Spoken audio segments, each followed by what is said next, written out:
Ladies and gentlemen, good evening. It's time for the last session of today at the Yes Bank Hall. I would like to apologize for the delay and would also like to thank you for your patronage and your patience. The next session is titled Bihar to Tihar. On stage coming up first is Mr. Kanhaiya Kumar, an IASF activist, was the president of the JNU Students' Union in 2015-2016. Bihar to Tihar is his own story from childhood in rural Bihar to a sudden stardom in Delhi. Please join me in welcoming on stage Mr. Kanhaiya Kumar.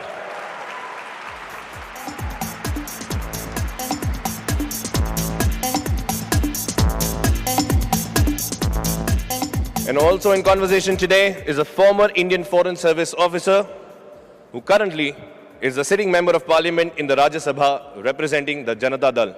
My honor to welcome on stage Shri Pawan Kumar Verma.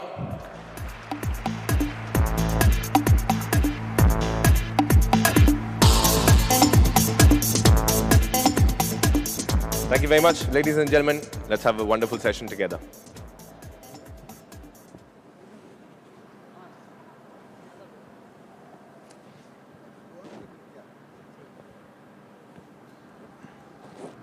नमस्कार, प्रणाम, good evening. Kanhaiya साहब का plane late हो गया था, इसलिए आप लोग को इंतज़ार किया, माफ़ी चाहता हूँ। आज हम लोग ने ये तय किया है कि हमारा संवाद तो होगा,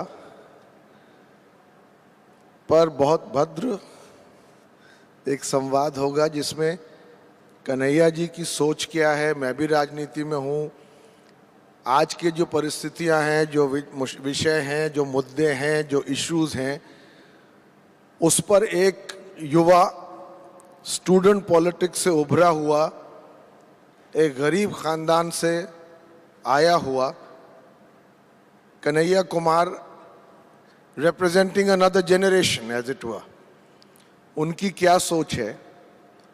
और इसके पहले मैं बता दूं कि कई चीज़ें हमारे बीच में कॉमन है। बिहार तो है ही है, वैसे मेरा पुश्तैनी घर गाज़ीपुर है, गंगा के इस पार बिहार से, पर बहुत मेरी फैमिली ब्याही है बिहार में। फिर ये अफ्रीका में पीएचडी कर चुके हैं या कर रहे हैं, और मैं जब विदेश मंत्रालय में था, when I was in the foreign service, मैं जॉइंट सेक्रेटरी अफ्रीका रहा हूँ।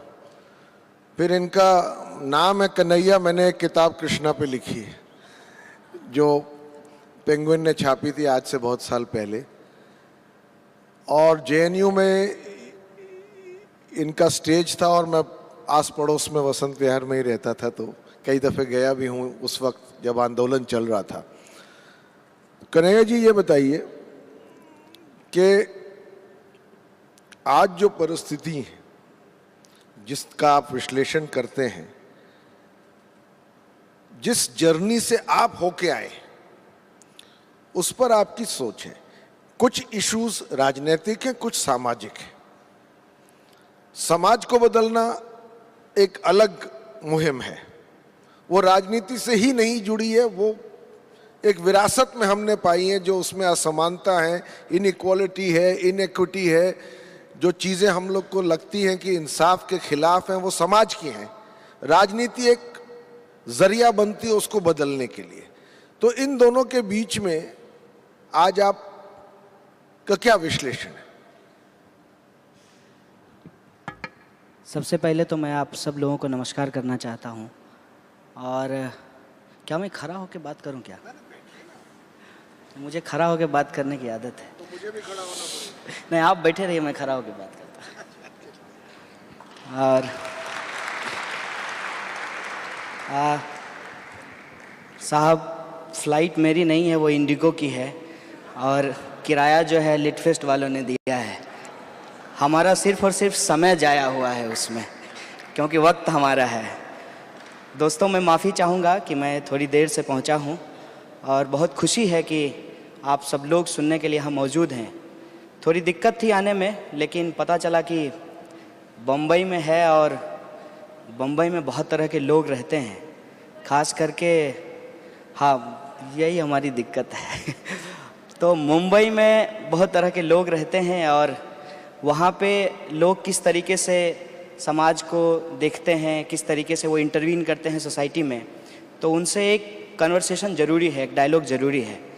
तो मेरी तो एक इच्छा है सर कि लोग सवाल ज़्यादा पूछें और मैं जवाब देने की कोशिश करूं, ताकि थोड़ा डायरेक्ट इंटरेक्शन जो है लोगों से हो तो पाएगा। मुझको आप चाहते हैं संवाद से अलग कर देना? नहीं, आपसे भी सवाल पूछेंगे लोग, क्योंकि आपने कहा कि हम दोनों में बहुत समानता है। सबसे बड़ी समानता है कि हम सब लोग इंसान हैं, इसी समाज में रहते हैं, और कोई अगर महामारी फैलेगी तो उसका भी असर हमारे ऊपर होगा, और समाज में अगर कुछ बेहतर होगा, मतलब अच्छी सड़क बनेगी, तो हम भी उस पर चलेंगे, तो हर तरह से हम उसके भागीदार होंगे। तो मैं समझता हूँ कि जो सवाल आएगा, जब इतनी सिमिलरिटी है तो मिलकर के हम लोग जवाब भी देंगे। तो बस थोड़ी सी एक बात मैं करके चाहूँगा कि आप संवाद को आगे बढ़ाएं और लोग सवाल पूछें। सबसे पहली बात तो ये है कि मेरे जैसे इंसान के लिए लिटरेरी फेस्टिवल में आकर के बात करना ये एक बहुत बड़ी अपॉर्चुनिटी है, क्योंकि लोग जब पीएचडी लिख लेते हैं उसके बाद उनका थीसिस पब्लिश होता है, और थीसिस कैसे पब्लिश होता है वो सब आप में से बहुत सारे लोग जानते होंगे। रद्दी के भाव में वो लाइब्रेरी में रखे रहते हैं। लेकिन वक्त ने ऐसा मौका दिया कि एक किताब मैं लिखने की कोशिश कर रहा था, और वो एक किताब के रूप में आज आप लोगों के बीच है। तो वो वक्त ने क्या परिस्थिति पैदा की और उसको हम किस तरीके से लेते हैं, उस पर सिर्फ छोटी सी बात मैं करना चाहता हूँ। पहली बात तो ये है कि मैं कोई अनोखा इंसान नहीं हूँ। इस देश के अंदर करोड़ों लोग हैं जो मुझसे भी बदतर ज़िंदगी जीते हैं, यही उनका मुकद्दर है। और अगर वो किसी तरीके से थोड़ा बहुत पढ़ लिख करके समझ जाते हैं और सोसाइटी में इंटरवीन करना शुरू कर देते हैं, तो पहले कोशिश की जाती है कि उसको सबसे अलग दिखाया जाए। फिर भी वो बार बार कहता है कि मैं अलग नहीं हूँ, मैं आप ही की तरह हूँ। तो फिर जो है उसको ये कहा जाता है कि तुम्हारी बातें प्रैक्टिकल नहीं है, तुम बड़े इम्प्रैक्टिकल बात करते हो। फिर भी वो अगर वो लॉजिक से समझा दे कि नहीं मैं प्रैक्टिकल बात कर रहा हूँ, तब कहता है कि छोड़ो ना, नौकरी करो, परिवार संभालो, यही दुनिया की रीत है। लोग पैदा लेते हैं, जीवन जीते हैं, मर जाते हैं। ये मेरे साथ भी ज़िंदगी के हर मोड़ पे हुआ। मतलब मैं जहाँ से चल के आया हूँ, तो अगर आप मेरिट की चर्चा करते हैं तो कोई अगर बहुत अच्छे स्कूल से पढ़ करके फिर सेंट स्टीफेंस पहुँचता है, सर वहाँ से पढ़े हैं, और फिर वहाँ से जेएनयू जाता है, ब्यूरोक्रेट बनता है या लीडर बनता है या साहित्यकार बनता है, एकेडमिशियन बनता है, वो सोसाइटी में जाकर के इंटरवीन करता है, तो उसका जो आप ग्रोथ रेट देखेंगे। और कोई लड़का जो बस्तर का है, जहाँ आज भी बिजली नहीं पहुँची है, बोरा वाले स्कूल में बोरा भी नहीं है कई जगह, और वो जेएनयू पहुँचता है, और फिर वो जो भी पढ़ता हो, अगर वो समाजशास्त्र पढ़ता हो तो कहता हो कि जेंडर के कॉन्सेप्ट में ट्राइबल सोसाइटी में पेट्रियार्की है कि नहीं है, इस पे मैं बात करना चाहता हूँ। अगर वो दलित हो तो वो कहेगा कि उस ज़माने में एकलव्य का अंगूठा काट लिया गया, आज भी गाइड मिलने को तैयार नहीं है, गाइड मिल भी जाते हैं तो पीएचडी सबमिट नहीं होता है, और सबमिट कर भी दिया तो नेपोटिज्म सिर्फ राजनीति में नहीं है, एकेडमिक्स में भी है, नौकरी नहीं मिलती है। कोई अगर महिला है तो वो सवाल खड़ा करती है कि जब हम इंसान हैं, जेंडर अलग अलग हो सकता है, तो क्यों तमाम तरीके की वर्जनाएं, बाध्यताएं वो मेरे लिए ही है। अभी आते हुए टैक्सी ड्राइवर कह रहा था कि मुंबई बड़ा सेफ़ है, आपकी दिल्ली जो है वहाँ औरतें सेफ़ नहीं हैं। हमने कहा हाँ, एक लिहाज से सेफ़ है, लेकिन औरतों को अपने घर में भी बहुत सारा दिक्कत है, अपनी ही चारदीवारी में। तो ये सारे सवाल जब वो उठाना शुरू करता है, तब फिर बात आती है कि क्या हमको हिस्ट्री को दोबारा से रिविजिट करना चाहिए, क्या हमको समाजशास्त्र के अंदर जो अल्टरनेटिव अंडरस्टैंडिंग है, जिसको आजकल सबअल्टर्न रीडिंग्स कहा जा रहा है, उसकी बात करनी चाहिए। क्या इक्वलिटी का आइडिया, जो आज का आइडिया नहीं है, मतलब मार्क्स की भी उस पर कोई मिल्कियत नहीं है, मार्क्स से पहले भी लोगों ने इक्वलिटी की बात की है। और जिस आज़ादी को आज हम लोग चेरिश कर रहे हैं, आप देखिए कि माननीय सुप्रीम कोर्ट का आदेश है कि अब सिनेमा से पहले जनगण मन गाया जाएगा। पहले भी गाया जाता था, आप लोग बम्बई के लोग हैं, जानते होंगे, पहले भी गाया जाता था, लेकिन लोग डिसरिस्पेक्ट करते थे। तो मुझे एक पत्रकार ने पूछा कि इस पर आप क्या कहना चाहते हैं। हमने कहा कि जो लोग डिसरिस्पेक्ट करते हैं उनको रोकने की बजाय आप ये तो नहीं कह सकते हैं कि जनगण मन गाना बंद करवा दीजिए। तो जो डिसरिस्पेक्ट करते हैं उसके कारण को समझना पड़ेगा कि नेशनलिज्म का डोज कोई इंजेक्शन नहीं है कि सुबह उठा नाश्ते के साथ एक एम्पुल लगा लिया, दिन भर नेशनलिस्ट बने रहेंगे। नेशनलिज्म का जो आइडिया है, जो मैं सवाल खड़ा कर रहा हूँ कि अगर कोई इंसान बिहार से चल के आया है, छत्तीसगढ़ से, महाराष्ट्र के उस इलाके से, मतलब जहाँ आज भी पानी नहीं है, और खुद एक बड़े फिल्मकार मतलब अभिनेता ने कहा कि अगर मैं किसानों की बात करूं कि मेरे साथ भी कन्हैया जैसी हालत हो सकती है। तो ये सच्चाई है जो हमको दिन रात दिखती है।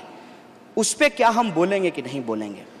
और जो सवाल है नेशन के प्राइड का, आइडिया ऑफ नेशनलिज्म का, कि क्या उसमें हिंदुस्तान के वो तमाम लोग, कश्मीर से लेकर के कन्याकुमारी तक और आपको गुजरात से लेकर के 7 सिस्टर्स नॉर्थ ईस्ट के राज्यों तक, अंडमान निकोबार द्वीप समूह तक, क्या वहाँ जो लोग रहते हैं उनकी जो अलग अलग एथनिसिटी है, उनकी जो अलग अलग बोली है, उनका जो अलग अलग कल्चर है, उनके जो अपने ट्रेडिशन है और इंडिजिनिटी का भी सवाल है, क्या इन चीज़ों को हम अपने आइडिया ऑफ नेशनलिज्म में शामिल करेंगे कि नहीं करेंगे। और दूसरा, जब हम कहते हैं कि हम लोग नेशन बिल्डिंग करेंगे तो कैसे नेशन बिल्डिंग करेंगे। जो सवाल हैं, जो अंतर्विरोध है समाज का, क्या हम उसको एड्रेस किए बिना नेशन का बिल्डिंग कर सकते हैं। एक तरफ हमारे साथ ये कहा जाता है कि सब कुछ जो है वो देश हित में है, लोग देश हित में लाइन में लगे हुए हैं, देश हित में नोटबंदी किया गया है। मतलब ऐसा लगता है कि जब लोग पिछली बार वोट देने के लिए गए थे तो किसी पार्टी, विचारधारा या व्यक्ति को वोट नहीं दिया था, देश को वोट दिया था। और वो जो 31% लोग हैं वही इस देश के लोग हैं जिन्होंने बीजेपी को वोट दिया, और जो 69% लोग हैं जो बीजेपी को वोट नकार दिए, वोट नहीं दिए या नोटा दबा करके आ गए, वो उनका देश नहीं है। उनके लिए हित की बात करना देश हित की बात नहीं है। ये जो एक स्थिति पैदा हुई है, तो मैं समझता हूँ कि जो पढ़ा, शिक्षकों ने कहा क्लास में, समझ में आया, कहा नहीं सर, फिर दोबारा समझाया, और जब तक समझ में नहीं आया तब तक सवाल पूछता रहा। जब जेएनयू पहुंचा तो अलग अलग आइडेंटिटीज़ को लेकर के, जो हमारे देश का एक मल्टीकल्चरलिज्म है, उसमें तमाम तरह के सवाल हमारे सामने आए। हमको भी समझने का मौका मिला कि बिहार से भी बाहर दुनिया है, पुरुष होने के अलावे भी इंसान होने का एहसास है, स्त्री पुरुष से ऊपर उठ करके भी गे राइट का सवाल है और लिस्बियन राइट का सवाल है, क्वेर परेड की बात होती है, LGBTIQ की बात की जाती है। ये तमाम चीज़ों को सोचने का मौका मिला। और जो चीज़ें हम लोग बस यूं ही बोल जाते थे, जैसे हमारे यहाँ कहावत है, अंधा में काना राजा, और हम इतने इनसेंसिटिव होते थे कि ये नहीं समझ पाते थे कि वो जो पर्सन विद डिसेबिलिटी जिस इंसान के पास है, वो भी, अगर आप सुपर पावर किसी नेचर में बिलीव करते हैं तो उसका क्रिएशन है। अगर आप इस देश की डेमोक्रेसी को मानते हैं तो वो भी इस देश का सिटीजन है। किसी के प्रति भी इनसेंसिटिव होना गलत है। और जब ये सरकार इनसेंसिटिव होने लगी, और मैं बार बार क्लियर करता हूँ, बात इस सरकार या उस सरकार की नहीं है। आप पूरी दुनिया में देखिए, विचारधारा के नाम पे जब भी किसी खास पॉलिटिकल आइडियोलॉजी की ऑथोरिटी एस्टेब्लिश होती है, डेमोक्रेसी खतरे में चला जाता है। अगर डेमोक्रेसी को बचाना है, अगर आइडिया ऑफ नेशनलिज्म जिसको इंडिया कैरी करता है, उस लेगेसी को बचाना है, हमको सवाल पूछते रहना पड़ेगा। कन्हैया जी, मैं एक बीच में सवाल पूछता हूँ आपसे। जी, सवाल पूछता हूँ क्योंकि अदरवाइज एक स्पीच हो जाएगी। देखिए, जो समाज में असमानता है उसके प्रति संवेदनशील होना जरूरी है हमारे जैसे देश में, जहाँ आज भी सबसे ज्यादा गरीब है। हर देश में जरूरी है, और हमारे देश में तो खास तौर से। जी। पर मुझसे कई बार, जब मैं बाहर डिप्लोमेट था, फॉरेनर्स जो दिल्ली में पोस्टेड हैं, जो डिप्लोमेट्स हैं, वो कहते हैं कि बड़ा गजब का आपका मुल्क है, बहुत ही उम्दा राष्ट्र है, यहाँ के उपलब्धियां बहुत हैं, पर एक चीज समझ नहीं आती कि पढ़ा लिखा हुआ हिंदुस्तानी भारतीय कैसे उसको गरीबी या डेप्रिवेशन दिखता ही नहीं है, कि जैसे मालूम होता है कि उसकी दुनिया का हिस्सा ही नहीं है। the level of insensitivity or the lack of awareness of the sheer level of deprivation is so visible to the outsider, but often not noticed by us. हम नहीं देखते हैं उसको. तो इस संदर्भ में मैं कहना चाहता हूं कि आपने अपनी किताब में भी जिक्र किया है कि धीरे धीरे हमारी सोसाइटी एक एस्पिरेशनल सोसाइटी बनती जा रही है. हर आदमी की कोशिश ये है कि एक सीढ़ी से ऊपर सीढ़ी पर चढ़े. और मैंने एक किताब लिखी थी मध्य वर्ग पे, the great Indian middle class. और कभी कभी ऐसा लगता है कि एक विचारधारा विहीन समाज बनता चला जा रहा है. लोग जो उस सीढ़ी पे चढ़े हुए हैं एस्केलेटर पर, वो ये देखना चाहते हैं कि उनकी निजी जिंदगी में क्या इजाफा हो सकता है, बनस्पत ये कि समाज किस तरह से बदल सकता है. Everybody is working and fighting for their own little world of upward mobility, कि हमारा क्या हो सकता है. क्या ये चीज आप युवा पीढ़ी में भी देखते हैं? देखिए सर, आप जो बोले हैं उसमें मैं 3 बात निकालने की कोशिश कर पाया हूँ. एक तो समाज बदलता है, समाज के बदलने में क्या भूमिका होनी चाहिए. मैं तो नौजवान होने के नाते अपने बिहाफ पे कहना चाहता हूँ कि समाज बदलने की ठेकेदारी किसी की नहीं है, और ना ये बात किसी को समझना चाहिए. समाज अपने गति से आगे बढ़ती है. आपको तय करना है कि आप लाइन के इस तरफ खड़े हैं या लाइन के उस तरफ खड़े हैं. समाज के अंदर हमेशा जो आइडियोलॉजिकल डिस्कोर्स चलते रहता है, उसमें आप तय कीजिए कि आप प्रो एस्टेब्लिशमेंट रहेंगे कि आप अगेंस्ट द एस्टेब्लिशमेंट रहेंगे. और एस्टेब्लिशमेंट हर एक तरीके का हो सकता है, social, political, cultural, religious, economic, अलग अलग तरीके का एस्टेब्लिशमेंट हो सकता है. तो ये तय करने की बात है. दूसरी बात यह है कि आप जो कह रहे हैं कि आइडियोलॉजी ख़त्म होती जा रही है, खास तौर से आजकल युवा पीढ़ी. नहीं, मैं बिल्कुल इस बात को नहीं समझता हूँ. मेरा अपना अनुभव है कि इस देश के अंदर जो नौजवान हैं, आज उनके पास सूचनाओं की कोई कमी नहीं है और वो चीज़ों को एक्सेस कर पा रहे हैं. लेकिन ये जो आपने सवाल उठाया ना कि एक जो खाता पीता वर्ग है उसको फ़र्क नहीं पड़ता कि झोपड़पट्टी के क्या हालात हैं, मतलब धारावी में क्या हो रहा है, वो बांद्रा में रहने वालों को जानने की ज़रूरत नहीं है. ऐसा होता है, लेकिन ये होता है लैक ऑफ एसोसिएशन के चलते, कि हम फील नहीं करते हैं कि ये लोग भी हमारे ही समाज के हैं, ये सोसाइटी के बर्डन नहीं हैं. और रिसोर्सेज के हिसाब से भी देखें, अगर वो ह्यूमन रिसोर्स हैं तो किस तरीके से प्लान्ड वे में, सोशल ट्रांसफॉर्मेशन में इनका एक रोल हो सकता है. यहीं पे स्टेट की रिस्पॉन्सिबिलिटी आती है. आप जो बता रहे हैं ना कि पूरी दुनिया में हमने देखा है कि एक आइडियोलॉजी ख़त्म हो रही है. आजकल एक चर्चा बहुत चल रही है, पोस्ट ट्रुथ. ऐसा कहा जा रहा है कि अब सच क्या है ये ज़रूरी नहीं है, दिखाया क्या जा रहा है, प्रोपेगेंडा क्या किया जा रहा है, ये ज़्यादा इंटरवीन करता है लोगों के परसेप्शन को बदलने में या परसेप्शन को बनाने में. मसलन आप ये देख लीजिए कि टीवी स्टूडियो में बैठ करके लोग तय कर देते हैं कि महंगाई बढ़ी है कि घटी है. साहब, आप झोला लेकर के बाजार जाते हैं, आपको महसूस नहीं होता कि महंगाई बढ़ी है कि घटी है. आपको कोई कह दे कि बम्बई में बर्फ़बारी हो रही है उसी टीवी स्टूडियो में बैठ करके, तो आप मानेंगे? बोलेंगे अच्छी खासी धूप खिली हुई है, ये बर्फ़बारी दिखा रहा है. जब आप लाइफ के दूसरे सेगमेंट में पोस्ट ट्रुथ को एक्सेप्ट नहीं करते हैं, तो जहां बात आती है सोसाइटी की, जहां बात आती है नेशन की, जहां बात आती है पॉलिटिकल पार्टिसिपेशन की, वहां पे आप सारी जिम्मेवारी टीवी स्टूडियो पे क्यों छोड़ देना चाहते हैं? और मैं ये कहना चाहता हूं कि जब आप वोट देते हैं तब भी आप पॉलिटिकल होते हैं, जब आप वोट नहीं देते हैं तब भी आप पॉलिटिकल होते हैं, और तब तो आप बहुत ज़्यादा पॉलिटिकल हो जाते हैं जब आप नोटा का बटन दबा करके चले आते हैं. इसीलिए इस बात को इनकार करना कि देश के लोग पॉलिटिसाइज नहीं हैं, राजनीति नहीं समझते हैं, ये बात नहीं है. एक जो आज के समय में जो न्यू टेक्नोलॉजी है, जो हम यूथ के पास इंफॉर्मेशन पहुंचा रहा है, उसमें क्या है, सूचनाओं का अंबार है. हम फिल्टर नहीं कर पा रहे हैं कि सही सूचना क्या है.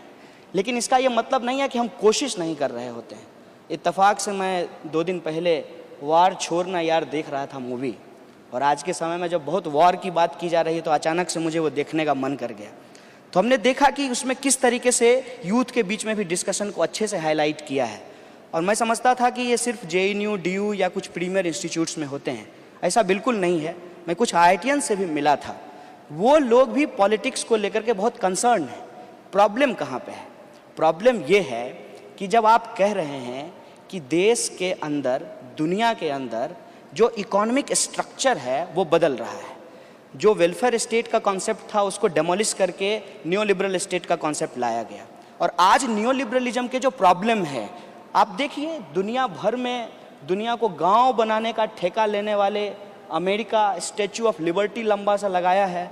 औरतों के खिलाफ कितनी भद्दी भद्दी कमेंट करने के बावजूद वो आदमी वहाँ का राष्ट्रपति बना है, जो कहता है कि हम इक्वलिटी के बेस पे सोसाइटी का निर्माण करेंगे। वो लोग जो प्रोवोक करते थे कि मार्केट को ओपन करो, कहीं का कैपिटल कहीं जाएगा, कहीं का लेबर कहीं जाएगा, और आज कह रहे हैं कि हम आउटसोर्स को बंद करेंगे, इमिग्रेशन पॉलिसी को स्ट्रॉन्ग करेंगे। मार्गरेट थ्रेचर, पता नहीं कौन कौन से लोग, आज वहाँ देख लीजिए कि यूरोपियन यूनियन से अलग होने की लड़ाई चल रही है, वहाँ पे ब्रेग्जिट का सवाल आया है। तो मैं समझता हूँ कि जब इकोनॉमिक स्ट्रक्चर के अंदर चेंजेज हो रहे हैं तो पॉलिटिकल स्ट्रक्चर के अंदर भी चेंजेज हो रहे हैं। और आज तो समय इतना मुश्किल है कि आप डिसाइड ही नहीं कर पाएंगे कि बेस क्या है और सुपर स्ट्रक्चर क्या है। आप मुझे बताइए कि मोदी जी का फैसला इकोनॉमिक है कि पॉलिटिकल है?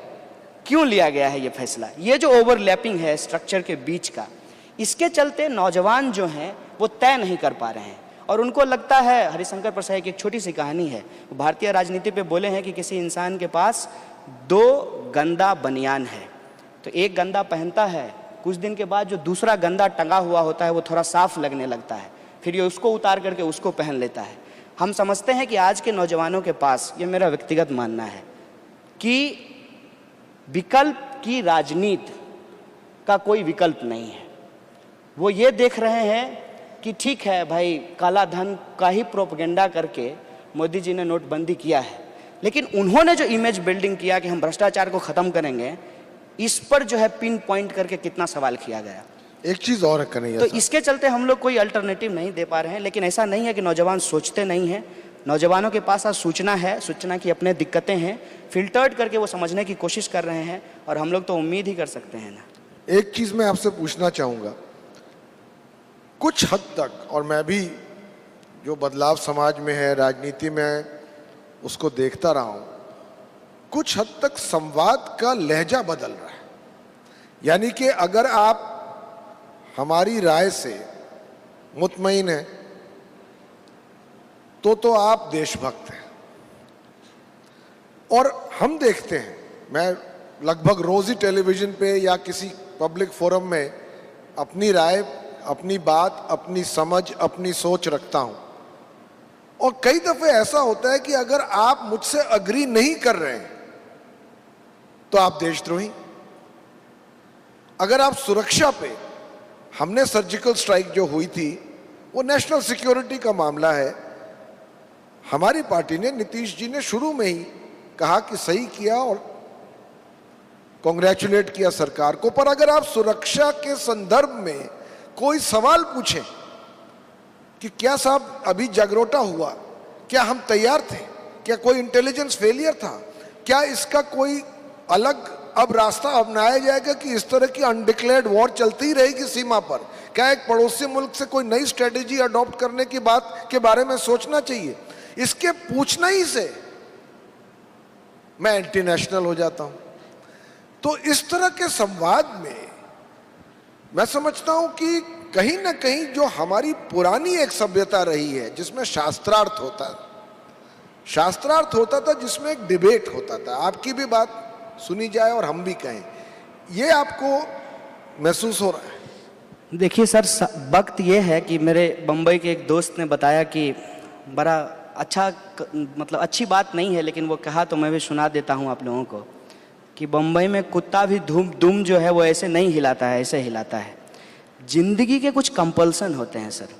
जो नौजवान आँख पे चश्मा लगा करके 17 घंटा पढ़ने के बाद IIT पहुँचा, IIT पहुँचते ही उसको लगा कि कंप्यूटर साइंस में रिसेशन आ गया है, इसलिए IIT छोड़ो IIM चलो, मतलब कल का इंजीनियर आज का सेल्समैन बन गया है। और जब वो बेच ही रहा था, बेचने की तैयारी ही कर रहा था, कि उधर गांव की जो एक मानसिकता है कि जब तक आप चलें और 4 बॉडीगार्ड आपके साथ नहीं चले तो क्या रुतबा है आपका। तो बोला ठीक है, अब IIM छोड़ते हैं, UPSC की तैयारी करते हैं। देखिए कि उसके लाइफ में कितनी ज़्यादा अनस्टेबिलिटी है, क्या वो जीवन में करना चाहता है। देखेंगे आजकल क्रेज होता है हम नौजवानों में, अच्छा सा कमरा उमरा सजा दिया और दौड़ करके जाएगा, गिटार खरीद के ले आएगा, 3-4 दिन कोशिश करेगा, फिर गिटार को जो है शोपीस की तरह रख देगा। हम अपने शौक को, अपनी चाहत को, अपनी ज़रूरत को समझ नहीं पा रहे हैं। और आप जो सवाल खड़ा कर रहे हैं, आपका बहुत बहुत धन्यवाद। मतलब जो अभी करंट पॉलिटिकल अपोजिशन है, लेकिन मैं समझता हूँ इससे काम चलने वाला नहीं है। शास्त्रार्थ तो छोड़िए साहब, आज जिस तरीके से लोगों के अंदर मानसिकता बनाई जा रही है कि देश के शासक को देश के ऊपर ला करके खड़ा कर दिया गया है, और जब आप सरकार की आलोचना करते हैं मतलब आप देश की आलोचना करते हैं। इस तरीके की मानसिकता लोगों के बीच में डाल दी गई है। एक सवाल देखिए कि 30 बरस हो गया अभी तक पढ़ रहा है। हम बोले इसीलिए तो पढ़ करके लड़ रहे हैं कि 30 बरस के तुम हो गए हो, और तुम अगर अभी PhD कर रहे होते तो PhD कर रहे होते, तुमको अभी धक्का नहीं खाना पड़ता। PhD करने में 30 साल लगता है। और जो सब्सिडी का पैसा है, टैक्स का पैसा है, वो किसी का पैसा नहीं है, उस देश की जनता का पैसा है, और देश के लोग ही उस पब्लिक फंडेड यूनिवर्सिटी में जाकर के पढ़ते हैं। तीसरी बात कि ठीक है भाई, PhD किए तो किए, किताब काहे लिख दिए? तो किताब इसलिए लिख दिए कि सवाल खड़ा करना है। आप जो सवाल पूछ रहे हैं अभी, इसीलिए मैंने कहा कि थोड़ा रेडिकल होकर के बोलने की ज़रूरत है। इसमें कोई दो राय नहीं है कि देश के नौजवान सीमा पे जाकर के जान देते हैं, उससे हम सुरक्षित बैठ करके यहाँ गुफ्तगू कर पा रहे हैं, इसमें कोई दो राय नहीं है। लेकिन देश का किसान भी अगर खेत में नहीं जाएगा और अनाज नहीं पैदा करेगा तो क्या आप गुफ्तगू कर पाएंगे? किसी भी एक प्रोफेशन को करने वाले, उनकी जो ड्यूटी है उसको दूसरे प्रोफेशन के करने वाले और उसकी ड्यूटी के अगेंस्ट में खड़ा नहीं करना चाहिए। इसकी कोई ज़रूरत नहीं है। हम समझते हैं कि गाड़ी में जितना ज़रूरी स्टीयरिंग है उतना ही ज़रूरी हॉर्न भी है, उतना ही ज़रूरी ब्रेक भी है, लुकिंग ग्लास भी है, सीट भी है। सोसाइटी जो है वो अलग अलग कंपोनेंट से जुड़ करके उसका स्ट्रक्चर बनता है, और सवाल पलट करके करना है कि बहुत बढ़िया सर्जिकल स्ट्राइक आपने किया, वाह वाह, सीधे तो जा नहीं सकते हैं, तूफान है, 283 का दम्भ है, 56 इंच का सीना है, सीधे तो आपको चूर चूर कर दिया जाएगा। तो आप उनसे ये पूछिए, उनसे आप कहिए कि मुझे ये बताइए कि हनुमंतप्पा को सैल्यूट करते हुए आदर और सत्कार के साथ मैं ये सवाल सरकार से पूछना चाहता हूं कि आप हर साल रक्षा मंत्रालय का बजट बढ़ाते हैं, एवलांच प्रूफ टेंट क्यों नहीं था? अगर हमारे पास एवलांच प्रूफ टेंट होता तो हनुमंतप्पा को शहीद होने की जरूरत नहीं होती, वो जिंदा होता, उसकी बीवी जो है वो बेवा नहीं होती, वो उसका बच्चा जो है वो अनाथ नहीं होता। पर आपके सवाल ऐसे पूछने में ही आप देशद्रोही हो जाते हैं। देखिए, अब इस पे भी वही बात है कि आप अगर अपने देश के लिए नहीं लड़ेंगे तो पता नहीं वो आपके देश का कितना टुकड़ा करेंगे। दुनिया का इतिहास बताता है, जब भी नेशनलिज्म की हवा बही है और उस नेशन के कॉन्सेप्ट से जनता को बाहर करके, तब देश टूटा है। ओटोमन साम्राज्य, प्रथम विश्व युद्ध, जर्मनी, इटली, द्वितीय विश्व युद्ध, और उसके बाद सब कुछ करके जब देख लिए, केन्स साहब का इस्तेमाल कर लिए, वेलफेयर स्टेट बना लिए, तथाकथित जो समाजवादी राष्ट्र थे उसके भी टुकड़े टुकड़े हो गए। नव उदारवाद में कहा कि अब सब कुछ बल्ले बल्ले है, दिल मांगे मोर, उसकी भी हालत आज सामने आ गई है। एक सिंपल सा डेटा है, गणित जोड़ करके देखने की बात है। सरकार ने कहा, सरकार ने नहीं, चुनाव प्रचार में माननीय प्रधानमंत्री जी के द्वारा कहा गया कि 2 करोड़ रोजगार पैदा करेंगे। सरकारी आंकड़ा कहता है, JNU वालों ने नहीं निकाला है, कि 1,35,000 रोजगार पैदा हुए। अभी नोटबंदी के चलते 4 लाख एम्प्लॉय चला गया, एम्प्लॉयमेंट खत्म हो गया। आप मुझे बताइए कि टोटल ग्रोथ कितना हुआ? 4 लाख में से जो है 135 घटा देते हैं, उतना का नुकसान हो गया फिर से। तो ये जो दिक्कत है, इस दिक्कत को आपको बोलना पड़ेगा। और उनके जो आइडिया ऑफ नेशनलिज्म है, जिसमें वो एकल हिंदू राष्ट्र बनाना चाहते हैं, बेसिकली एकल हिंदू राष्ट्र क्या होगा कि दलित दलित बना रहेगा, ब्राह्मण ब्राह्मण बना रहेगा, उसके बीच में जो है बेटी रोटी का संबंध बनेगा ही नहीं। और जब हमारे बीच में सेंस ऑफ एसोसिएशन नहीं होगा, सोते हुए दलितों की अगर हत्या कर दी जाएगी बिहार के अंदर, तो हमारा बिहार, गौरवशाली बिहार, ये कैसे हो पाएगा? लोगों के अंदर सेंस ऑफ एसोसिएशन जब तक पैदा नहीं होता है, नेशन बिल्डिंग नहीं होता है। और सेंस ऑफ एसोसिएशन को पैदा करने के लिए जो इक्वलिटी का आइडिया है, जो जस्टिस का आइडिया है, जिसकी तो बात आप क्यों इंतजार कर रहे हैं कि ये होगा? मैं समझता हूं इसके लिए एक राजनीतिक लड़ाई लड़नी पड़ेगी। डेमोक्रेटिक एम्पावरमेंट किसी की देन नहीं है। आज अगर कुछ हद तक जो पिछड़े हैं, जो उत्पीड़ित हैं, जो दलित हैं, जो पिछड़ा वर्ग है, जो ट्राइबल्स हैं, अगर उनको कुछ हद तक भी आवाज मिली है, through their struggle for empowerment मिली है, किसी से भिक्षा नहीं मांगने की जरूरत पड़नी चाहिए जी। और वो लड़ाई अभी लड़नी बाकी है, ये तो मानते हैं। देखिए, इंतजार तो हमको जनता के सवालों का है। वैसे इंतजार के पक्ष में मैं एक बात कह देना चाहता हूँ कि राजनीति का मतलब सिर्फ चुनाव लड़ना नहीं होता है। जब आप अपना डीपी बदलते हैं, जब आप अपना कोई मैसेज लिखते हैं सरकार के पक्ष में या खिलाफ में, तब भी आप एक राजनीतिक पोजीशन ले रहे होते हैं। तो मैं समझता हूँ कि सब लोग पॉलिटिकल हैं, और जब सब कुछ राजनीति से तय हो रही है, लोग अपनी राजनीति तय कर रहे हैं। रही बात बदलाव की, हमने कहा कि इस तरीके के वो जो कहते हैं ना, एक करिश्मेटिक सत्ता की हम लोग पढ़ाई पढ़ते थे पॉलिटिकल साइंस में, ये नेपोटिज्म का ज़माना जाना चाहिए। ये जो डायनेस्टी चलती है ना, उसकी ज़रूरत नहीं है। लोग तय करें कि हमारे समाज के लिए क्या बेहतर है और डेमोक्रेटिकली उसको रिजॉल्व करें। बेसिकली उनको आइडिया ऑफ जस्टिस और इक्वलिटी को मिस नहीं करना चाहिए। न्याय संगत विकास। अब कुछ सवाल लेते हैं जी। Let me first let a lady ask the question. Is there a hand up of a lady? Okay sir. अब मैं ही दे दूं क्या? माइक, उनको माइक दे दीजिए।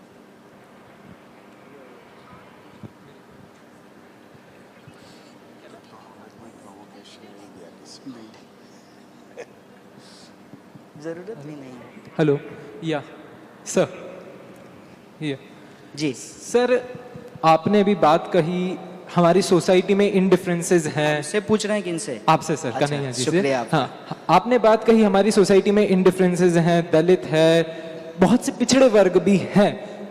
एक मुद्दा है, शायद आपने बात नहीं की अभी तक, या मैं उस पर आपका विचार जानना चाहूँगा कि हमारे देश में रिजर्वेशन एससी के लिए, एसटी के लिए एक बहुत बड़ा मुद्दा बन चुका है। और यूथ में, अगर मैं मुंबई यूनिवर्सिटी में पढ़ रहा हूँ, कॉलेज स्टूडेंट हूँ, 19 साल का हूँ, हमारे बीच में काफ़ी बातें ये हैं कि अगर रिजर्वेशन होना चाहिए, बहुत सही बात है, लेकिन जाति पे क्यों, किसी के सरनेम पर क्यों रिजर्वेशन है?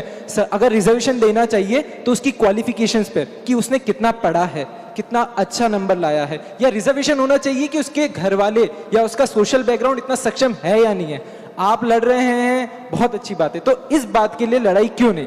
दूसरी चीज मैं आपसे पूछना चाहूंगा, आज आप पूरे देश में स्टूडेंट पॉलिटिक्स का एक चेहरा बन चुके हैं। अगर स्टूडेंट, कोई भी यूनियन स्टूडेंट पॉलिटिक्स में अगर कोई देख रहा है तो वो आपका एक चेहरा देख रहा है। तो आप मेन स्ट्रीम पॉलिटिक्स में आना चाहेंगे या नहीं आना चाहेंगे? एक क्वेश्चन और है, मुंबई यूनिवर्सिटी, दो काफी है। Please sir, this is last question. Mumbai में स्टूडेंट पॉलिटिक्स एक तरीके से बंद है, तो इसके लिए क्या आप कुछ करना चाहेंगे? क्योंकि आपका मानना है कि स्टूडेंट पॉलिटिक्स होना बहुत जरूरी है, तो आप इसके लिए अगर कुछ करना चाहेंगे तो वो सवाल। Thank you. देखिए, आपके सवाल बहुत अच्छे हैं, पता नहीं जवाब अच्छा लगेगा कि नहीं। देखिए, एक बात तो समझिए, जब हम रिजर्वेशन की बात करते हैं तो होना चाहिए कि नहीं होना चाहिए, इसको समझने के लिए थोड़ा हमको ये देखना पड़ेगा कि क्या सरकार के द्वारा संवैधानिक प्रावधानों से दिए गए रिजर्वेशन के अलावे इस देश में कोई अप्रत्यक्ष रिजर्वेशन काम करता है कि नहीं करता है। सबसे पहले इसको समझिए। मसलन चलिए कल सर्वे करेंगे आपके साथ, ये जितना भी नाली साफ करने का काम करते हैं ना, उसमें खोज के बताइएगा मुझे कि कौन जाति के कितने लोग हैं। और दूसरा, मंदिर का जो पुजारी होता है ना, उसका भी एक कास्ट एनालिसिस करेंगे और पूछेंगे कि उसमें किस जाति के कितने लोग हैं। और तीसरा, थर्ड फॉर्म में आपको बताता हूँ कि आप में और हम में ऐसी कौन सी कमी है और माननीय अंबानी जी के सुपुत्र में ऐसा कौन सा गुण है कि वो पैदा होते ही अरबपति होते हैं और हम जो है तरसते रहते हैं दो जून रोटी के लिए भी। क्या ये कोई रिजर्वेशन है कि नहीं है? इसको समझने की कोशिश कीजिएगा, तब आपको ये लगेगा कि रिजर्वेशन दरअसल सोसाइटी के अंदर जो ऑलरेडी इनइक्वलिटी है ना, उसको ख़त्म करने के लिए है। ऐसा नहीं है कि उससे कोई और इनइक्वलिटी सोसाइटी में पैदा करना है। लेकिन पैदा कैसे हो जाता है? पैदा इसलिए हो जाता है कि जिसको रिजर्वेशन का लाभ मिला है उसको पॉइंट आउट करके हम बताते हैं कि देखो इसको रिजर्वेशन देने की क्या ज़रूरत है। चलिए इस आंकड़े पे भी बात कर लेंगे। हम पूछते हैं कि जब इस देश के अंदर मात्र 2% जॉब जो है वो सरकारी संस्थानों में है, 98% जॉब जो है वो प्राइवेट संस्थानों में है, और प्राइवेट संस्थानों में कोई रिजर्वेशन नहीं है, तो मुझे बताइए कि रिजर्वेशन से इनइक्वलिटी कैसे आ रही है। रही बात कि कास्ट के आधार पे क्यों, उसका एक कारण मैं आपको बताता हूँ कि हिंदुस्तान में रिजर्वेशन जो दिया गया वो इकोनॉमिक आधार पे नहीं दिया गया, सोशल और एजुकेशनल बैकवर्डनेस के आधार पे दिया गया। कारण क्या था कि मान लीजिए कि मैं दलित हूँ और मैं IAS बन गया हूँ, हमारे दफ्तर में जब आएंगे कोई साहब जो दलित नहीं है, वो वहाँ प्रणाम तो उनको करना पड़ेगा, लेकिन निकलते निकलते जाति सूचक गाली दे करके जाएंगे। क्या आज भी बेटी रोटी के संबंध जिसकी मैं बात कर रहा था वो फ्रीक्वेंटली समाज के अंदर बन रहे हैं? अगर नहीं बन रहे हैं तो क्या हमको ये जो ऑनर किलिंग होता है, कुछ लोगों की किताब बैन कर दी जाती है, कुछ लोग जो खास जाति से आते हैं उनको यूनिवर्सिटी से बाहर कर दिया जाता है, उनकी माँ बहनों के साथ बलात्कार कर दिया जाता है, तो जो हम एक इक्वल सोसाइटी बनाने की बात करते हैं उसको हम कैसे बनाएंगे? हमको लगता है, मैं समझता हूँ कि एक जो लाइन खिंची हुई है ना, जिसमें डायनेस्टी से लोग जो है अरबपति पैदा होते हैं, लीडर पैदा होते हैं, उनके पास एक बैकग्राउंड होता है, बहुत धड़ाधड़ अंग्रेजी बोलते हैं, लेकिन उसके अलावा भी एक बहुत बड़ा हिस्सा है जो इसी समाज का है, उसको कैसे हम मुख्य धारा में लाएंगे? तो एक जो लाइन खिंची हुई है ना, उस लाइन के बराबर जो है एक बड़ी लाइन खींचेंगे। ये रिजर्वेशन की कोशिश थी। मैं मानता हूँ कि उसमें बहुत सारी चीज़ें नहीं हो पाई है, लेकिन ये कोई सॉल्यूशन तो नहीं है ना कि आपके हाथ में कोई जख्म है और वो जख्म आज का नहीं है, पिछले 5000 सालों का जख्म है वो, और उस जख्म को ठीक करने की बजाय आप कह रहे हैं कि हाथ काट करके ही फेंक देंगे। पूरी दुनिया में घूम करके देख लीजिए, अलग अलग जगह पे रिजर्वेशन अलग अलग फॉर्म में दिए जाते हैं। Affirmative action. सवाल ये है, मैं अफ्रीका के ऊपर काम कर रहा हूँ। नेल्सन मंडेला जब जेल से छूट करके आए तो उन्होंने एक थ्योरी दिया ट्रूथ एंड रिकॉन्सिलेशन का, जिसमें जो गोरे लोग थे उनको कहा कि कोर्ट में आइए, एक्सेप्ट कीजिए, सोसाइटी में मिल करके रहते हैं, साथ रहते हैं। मतलब बाबर की गलती का बदला जुम्मन मियाँ से नहीं लिया जाएगा।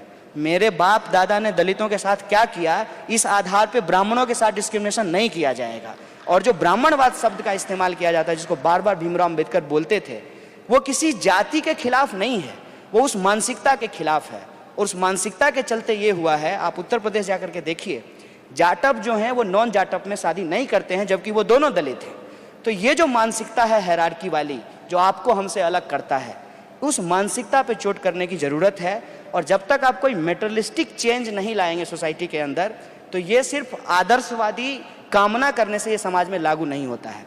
आज एफर्मेटिव एक्शन के चलते बहुत सारे ऐसे लोग हैं जो ब्यूरोक्रेसी में गए, एकेडमिक्स में आए और उन्होंने सोसाइटी के अंदर कंट्रीब्यूट किया, और वो जो एसर्शन है, उस एसर्शन के चलते ही आज हम ऐसे माहौल में रिजर्वेशन के ऊपर चर्चा कर पा रहे हैं। तो ये सोसाइटी को ट्रांसफॉर्म करने के लिए ज़रूरी होता है।